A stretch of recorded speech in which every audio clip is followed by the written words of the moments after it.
Ny zavakanto kosa ilay marika rano fisotro eau vive akory izay vokariny orinasa Star vondrona Star no mpanorona ofisialy ilay fampisehoana entina namariana ny finamanan'ireo andriambavilanitra roa i Body sy Popo zany eto ny Tinambara manana fanazavana hoentina amin'izay ny tompona andraikitra avy eo anivony Star. Eau vive, boisson officielle ny fampisehoana ny Body sy Popo etsy ny Palais des Sports ny alahady 20 martsa amin'ny Roarasasany. Mahery ny taona izay ny fisian'io vive atao amin'ny fiainatsika fanalana etaeta ho an'ny lehibe, ho an'ny kely, ho an'ny fianakaviana rehetra. Hatramin'izay koa ny eau vive dia nanoana foana ny hetsika ho an'ny vehivavy, ho an'ny reny ary Body sy Popo dia anisan'ireo vehivavy izay maneho sy mivoha izany hoe vehivavy sy reny mendrika izany. Ary izany no hoanan'ny eau vive aty fampisehoana izy miravavy ity.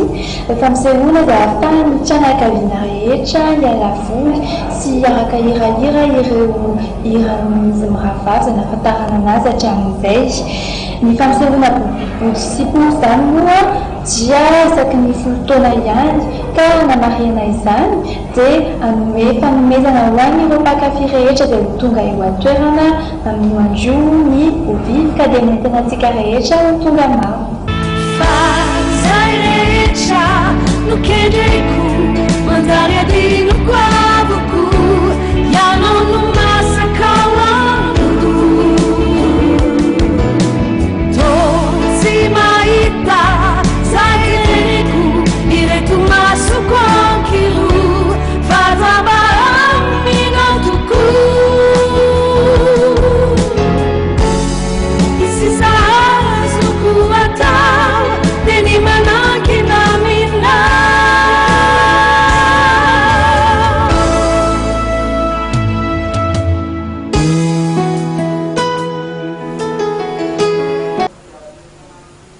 Iny sehatry ny zavakanto iny nisy rahantsika amin'ity takariva ity manapetra ny fotoanantsika ry-mpizeran-jaina dia ho farana hatreto izany izay fotoana ny fampahalalam-baovao izay mankasitraka fiainoanao nanaraka izany hatramin'ny farany ho amin'ny rapitso indray ny sampana fampahalalam-baovao manome fotoanantsika veloma tompoko.